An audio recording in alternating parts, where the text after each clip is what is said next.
Selamat bergabung kembali di channel Salibai teman-teman. Di sini, kami mengajak Anda menjelajahi cerita-cerita menarik dari segala penjuru. Kami ada karena Anda semua. Saran dan kritik membangun akan kami hargai demi kemajuan konten kami. Jangan lupa, like, komen dan subscribe agar tidak ketinggalan cerita seru lainnya.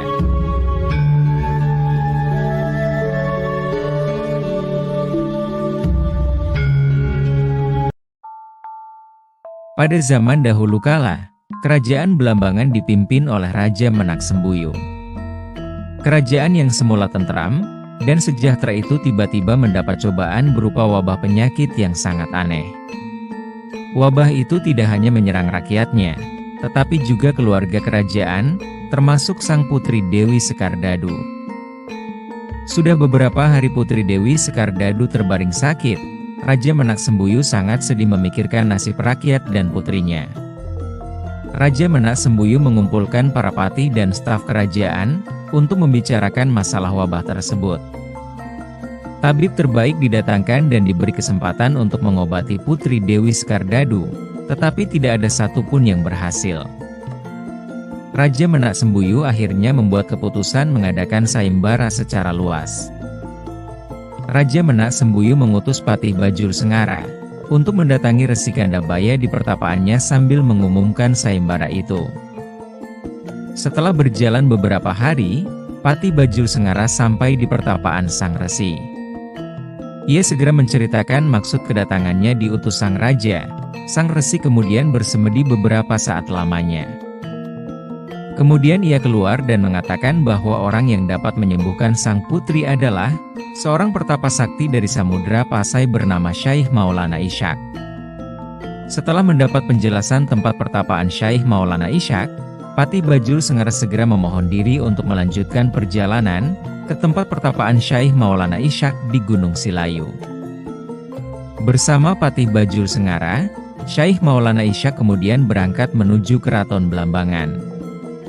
Setelah mengamati secara saksama keadaan Dewi Sekardadu, Syaikh Maulana Ishak segera berdoa memohon pertolongan Allah Subhanahu wa Ta'ala. Secara ajaib, putri Dewi Sekardadu membuka mata dan memanggil ibundanya. Ibundanya sangat senang melihat kesembuhan putrinya. Syaikh Maulana Ishak juga dapat menyembuhkan rakyat Belambangan dari wabah mematikan itu. Sesuai dengan janjinya, Syaikh Maulana Ishak pun dinikahkan dengan putri Dewi Sekardadu. Nama Syaikh Maulana Ishak sudah terkenal di kalangan rakyat Belambangan, karena kesaktiannya menyembuhkan sang putri dan menghilangkan wabah penyakit. Oleh karena itu, Syaikh Maulana Ishak dapat berdakwah ke berbagai wilayah Belambangan dengan mudah.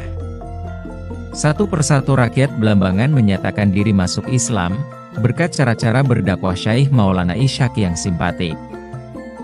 Perkembangan itu meresahkan Raja Menak-Sembuyung yang takut kehilangan pengaruh, terkalahkan oleh menantunya. Di samping Raja Menak-Sembuyung, Patih Bajul Sengara pun diam-diam menyimpan rasa iri saat Syaikh Maulana Ishak dinikahkan dengan Dewi Sekardadu. Pada suatu hari Patih Bajul Sengara menghadap Raja Menak-Sembuyung, melaporkan bahwa segala wabah penyakit yang menimpa rakyat Belambangan merupakan akal-akalan Maulana Ishak yang ingin menguasai Belambangan. Mendengar penuturan Patih Bajul Sengara itu, Prabu Menak-Sembuyung yang memang tidak suka dengan sepak terjang Maulana Ishak menjadi murka. Segala tindakan Maulana Ishak selalu dipantau, dan dakwahnya ke sejumlah daerah tidak lepas dari intaian mata-mata kerajaan. Pada saat itu, Dewi Sekardadu sedang hamil 7 bulan, sehingga Maulana Ishak sangat mengkhawatirkan keadaan istrinya. Patih Bajul Sengara mengatakan bahwa Maulana Ishak dipanggil menghadap Prabu Menak-Sembuyung. Prabu Menak-Sembuyung mengatakan bahwa Maulana Ishak sudah berbuat lancang, mempengaruhi rakyat Belambangan untuk memberontak terhadap kerajaan. Meskipun Maulana Ishak menjawab bahwa dirinya hanya menyebarkan agama Islam, Prabu Menak-Sembuyung tidak mempercayainya. Kemudian, ia mengatakan bahwa Maulana Ishak harus secepatnya meninggalkan Belambangan, sedangkan putri Dewi Sekardadu harus tetap tinggal di istana. Demi keselamatan sang putri dan anak yang dikandungnya, Maulana Ishak meninggalkan Blambangan. Genap 9 bulan 10 hari, Putri Dewi Sekardadu melahirkan dengan selamat bayi laki-laki yang sehat. Sesuai dengan pesan Maulana Ishak, bayi itu diberi nama Raden Paku.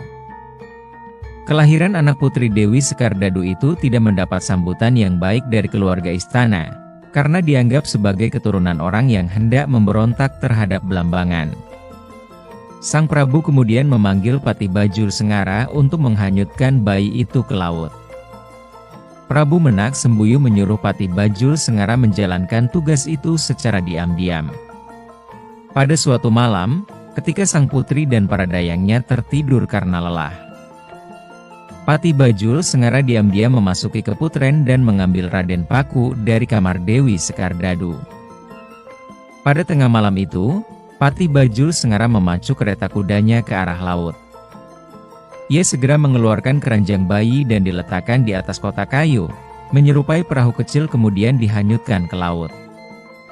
Putri Dewi Sekardadu menangis sambil mencari putranya yang tiba-tiba menghilang.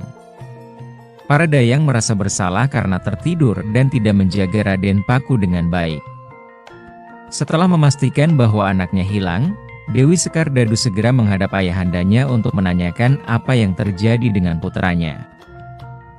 Dengan terisak-isak, Dewi Sekardadu menyembah menghadap sang ayahanda menanyakan perihal putranya yang hilang. Prabu Menak Sembuyu merasa iba melihat putrinya, tetapi kebencian terhadap Maulana Ishak membuatnya berkeras membohongi putrinya. Dewi Sekardadu kembali ke kamarnya dengan hati hancur dan tubuh lunglai. Selama berhari-hari ia terbaring sakit, tiada mau makan atau minum. Patih Bajul Sengara, diam-diam ia menghadap sang putri dan mengatakan bahwa Raden Paku dihanyutkan ke laut, atas perintah Baginda Prabu Menak Sembuyu. Setelah mendengar penuturan Patih Bajul Sengara, Dewi Sekardadu bangkit dari pembaringan menguatkan diri untuk mencari putranya. Di tengah malam buta, ketika keluarga istana masih terlelap, Putri Dewi Sekardadu diam-diam meninggalkan istana berjalan kaki ke arah laut. Ia menaiki perahu dan mendayungnya ke laut untuk menyusul putranya.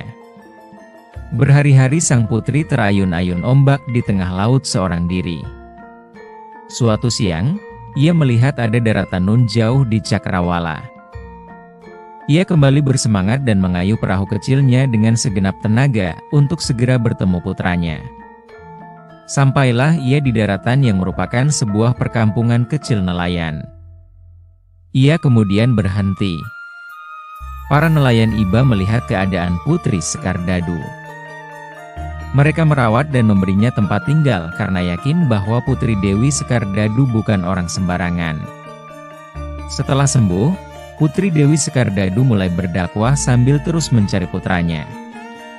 Bertahun-tahun ia tinggal di perkampungan nelayan itu dan membantu mereka dengan segenap kemampuannya. Rasa sedihnya karena tidak dapat menemukan putranya membuat sang putri sakit dan akhirnya meninggal dunia. Jasadnya dimakamkan secara baik oleh penduduk Ketingan.